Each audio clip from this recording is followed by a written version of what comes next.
नमस्कार साथियों, स्वागत है आप सभी का आपके अपने YouTube channel India education service पर। मैं सावन कुमार।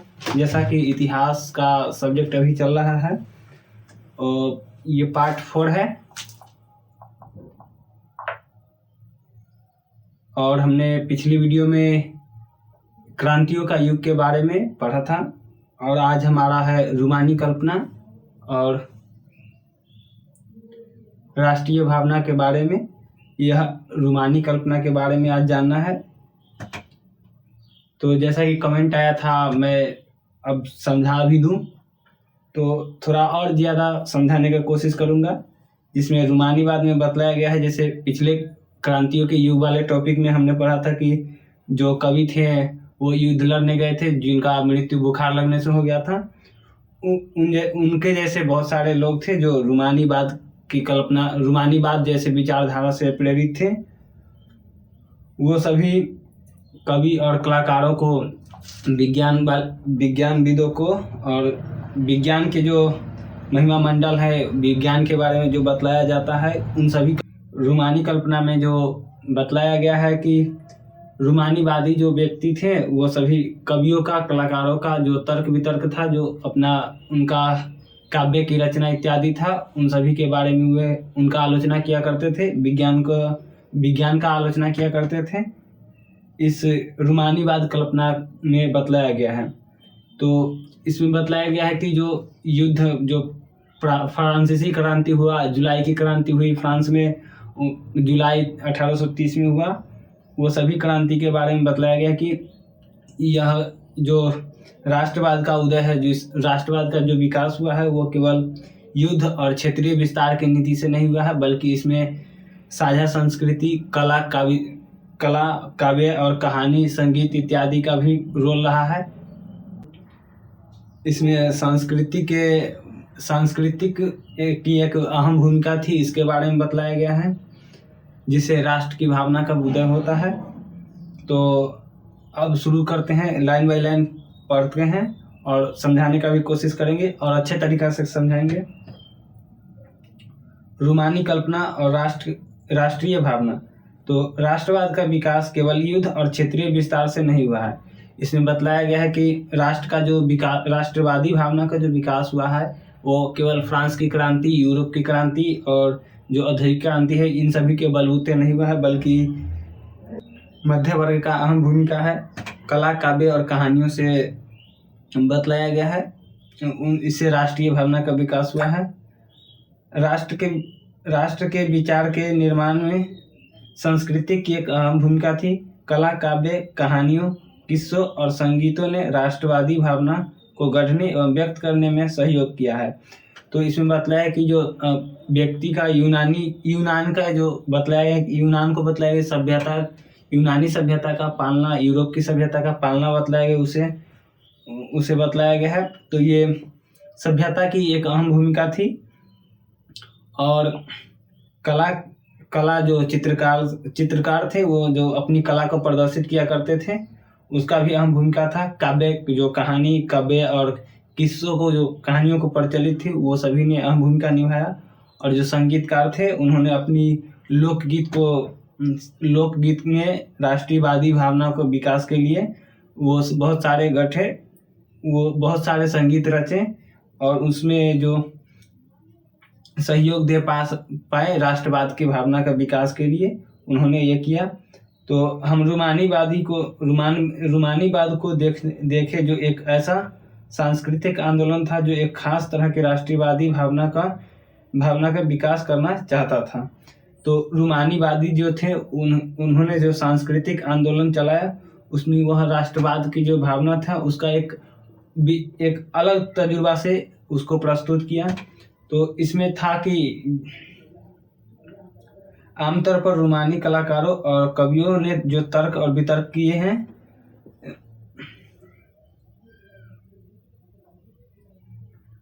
रूमानीवादियों ने जो तर्क वितर्क किए हैं, उसमें विज्ञान के महिमा मंडल की आलोचना की है।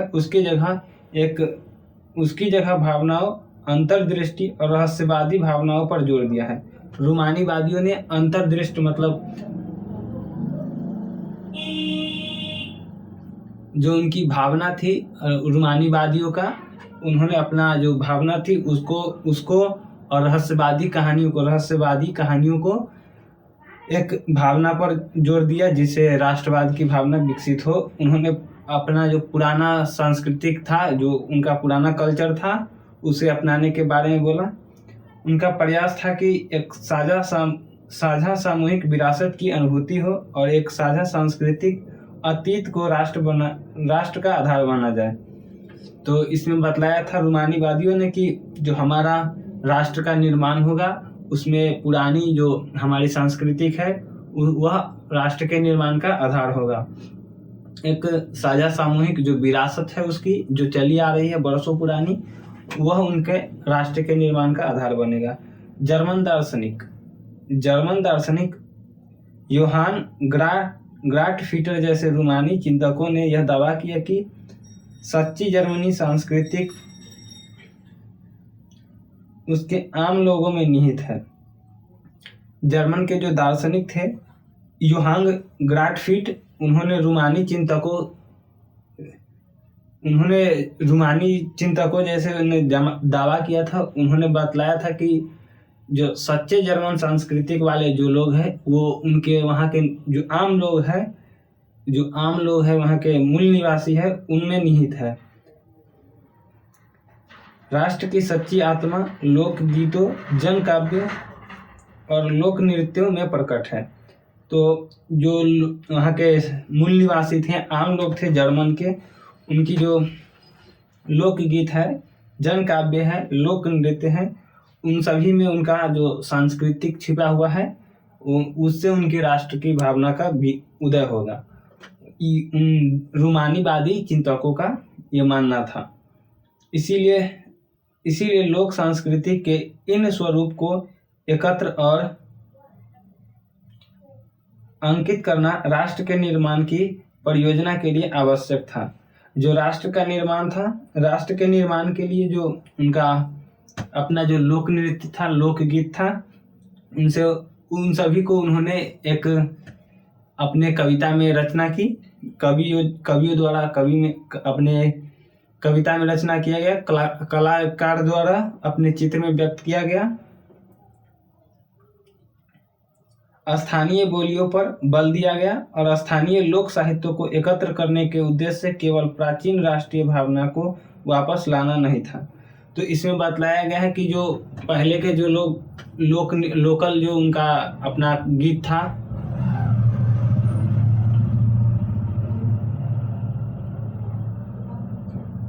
वहाँ के यूरोप वासियों का जो लोकल नृत्य था और जो उनका लोकल गीत था, वह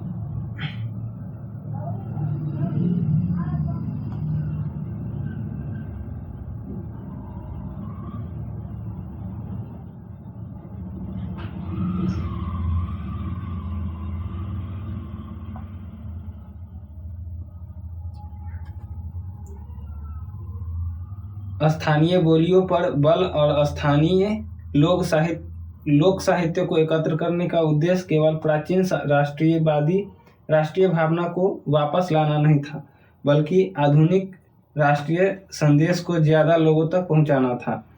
तो इसमें बतलाया गया कि रूमानीवादियों ने जो दावा किया था उसमें कि जो स्थानीय बोली है, उनका जो स्थानीय लोक साहित्य है, उनको लाना मतलब उनका प्राचीन राष्ट्रीय भावना को वापस नहीं लाना था। मतलब वो पुनः राजतंत्र को बहाल नहीं करना चाहते थे।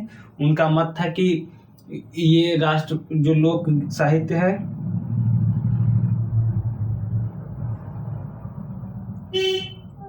स्थानीय जो बोली है, उनका लोक साहित्य है, जो उनसे उनका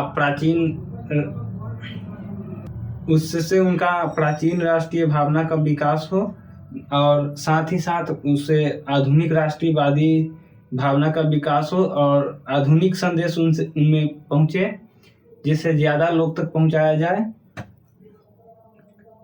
जिनमें से अधिकांश निरक्षर थे और वहाँ के जो लोग अनपढ़ थे, जो लोग के पास शिक्षा नहीं थी, जो निरक्षर थे, उनके पास नई आधुनिक राष्ट्रीय भावना का जो संदेश था उन्हें पहुंचाया जा सके, लोक गीत के माध्यम से, लोक नृत्य के माध्यम से, नाटक के माध्यम से, कहानियों के माध्यम से, और वहाँ का जो किस्से थे उनके माध्यम से जो निरक्षर लोग थे, जिन्हें जो अनपढ़ लोग थे, उनके पास आधुनिक राष्ट्रीय संदेश को पहुंचाया जाए कि राष्ट्र भावना उनमें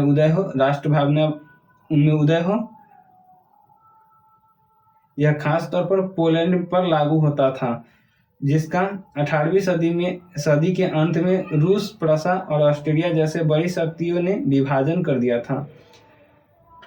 रूमानीवादियों का जो अधिकतर प्रभाव था वो पोलैंड पर था, जिससे 18वीं सदी में, जिसको मतलब इससे पहले जो फ्रांस की क्रांति में जिससे पोलैंड को रूस, प्रसा और ऑस्ट्रिया ने अपने में मिला लिया था विभाजित करके, उस पर सबसे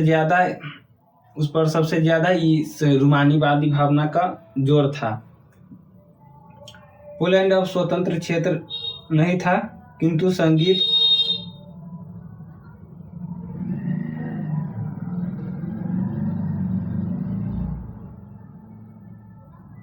संगीत और भाषा के जरिए राष्ट्रवादी भावना जीवित रखी गई थी।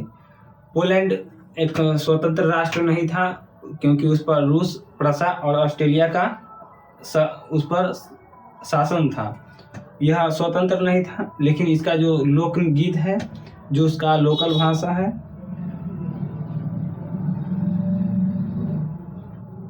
उससे उनके राष्ट्रीयवादी भावना का विकास हुआ था, वो उनमें अभी तक जीवित थे। मसलन कैरोल कुर्पिस्की ने राष्ट्रीय संघर्ष का अपने ओपेरा और संगीत के गुणगान किया, और पोलेनेस और माजूरका जैसे लोक नृत्यों को राष्ट्रीय प्रतीक में बल दिया। तो इसमें जो कैरोल थे, उन्होंने राष्ट्रीय संघर्ष में अपना जो उनका जो संगीत था उसका गुणगान किया, और जिससे वहाँ के लोगों में लोकल नृत्य के राष्ट्रीय प्रतीक में बदल दिया गया। लोकल भाषा ने राष्ट्रीय भावना के विकास में एक महत्वपूर्ण भूमिका निभाई। जैसे पोलैंड में रूस के कब्जा के बावजूद भी वहाँ पे लोकल नृत्य और संगीत के द्वारा और लोकल भाषा के द्वारा वहाँ की जो पुरानी कल्चर थी उसे जीवित रखा गया। रूसी कब्जा के बाद भी पोलिश भाषा को स्कूल में बलपूर्वक से रूस के द्वारा हटा दिया गया। भाषा को हर जगह जबरन लादा गया। रूसी भाषा को हर जगह अपनाने के लिए रूसियों के द्वारा जिस पोलैंड को पोलिश पर जो अधिकार था रूस का, उस पर रूसियों द्वारा रूसी भाषा अपनाने पर बल दिया गया। उस पर जबरन लादा गया रूसी भाषा। 1831 में रूस के विरुद्ध में एक सशस्त्र विद्रोह हुआ, जिसे आखिरकार कुचल दिया गया। तो पोलैंड के लोगों ने 1831 में रूस के विरुद्ध एक आंदोलन चलाया था, जो कि असफल रहा। उसे रूस के द्वारा कुचल दिया गया। इसके अनेक सदस्यों को राष्ट्रवादी विरोध के लिए भाषा को एक हथियार बनाया। जो राष्ट्रवाद की भावना थे विकास के लिए, जो पोलैंड में जो राष्ट्रवाद की भावना के विकास के लिए जो आंदोलनकर्ता थे, क्रांतिकारी करता थे, उन्होंने भाषा को एक हथियार बनाया कि आप अपना लोकल भाषा को कभी न भूलें और अपनी लोक नृत्य, लोकगीत को और लोक नाटक को जीवित रखें। उसे जिससे राष्ट्रवादियों ने अपने राष्ट्रवादी भावना के विकास के लिए एक हथियार बनाया।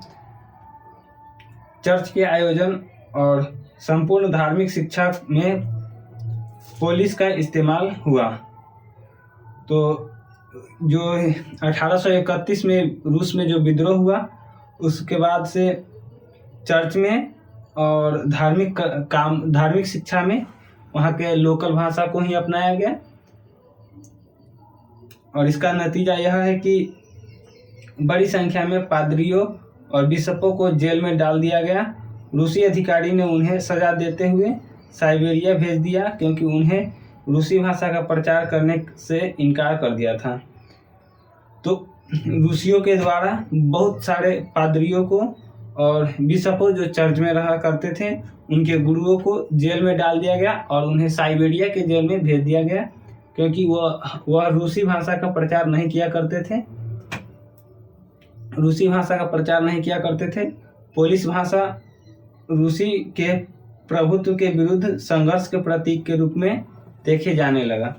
जो यहाँ पोलैंड के जो पोलिश भाषा थी, वह रूस के संप्रभुता को चुनौती देने के लिए संघर्ष में जो है एक हथियार के रूप में अपनाने के लिए अपनाया गया था।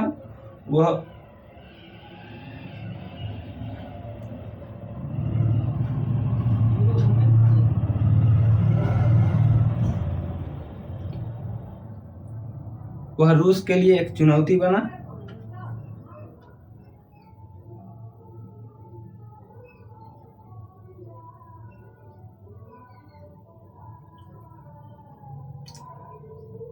अब इस पिक्चर में बतलाया गया है जो रूसियों के द्वारा जो लोगों को साइबेरिया भेजा गया।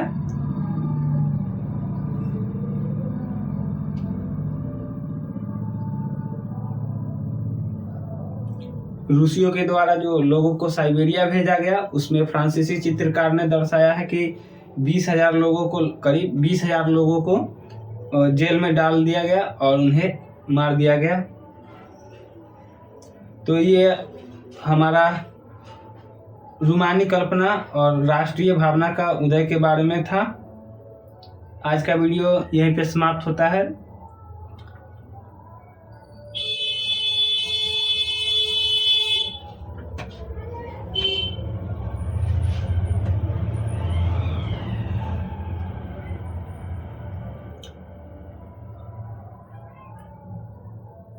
आज का वीडियो यहीं पे समाप्त होता है और आगे हम देखेंगे जो इसके इस क्रांति आंदोलन के कारण जो वहाँ के लोगों में जो भूखमरी, बेरोजगारी जो उत्पन्न हुआ, उसके बारे में अब नेक्स्ट वीडियो में पढ़ेंगे। और इस जो अब तक के जो पढ़ाया गया जा चुका है उसका रिवीजन करते रहिए और पिछली कक्षाओं को भी देखिए और इसका अगला पार्ट फिर नेक्स्ट डे डाला जाएगा।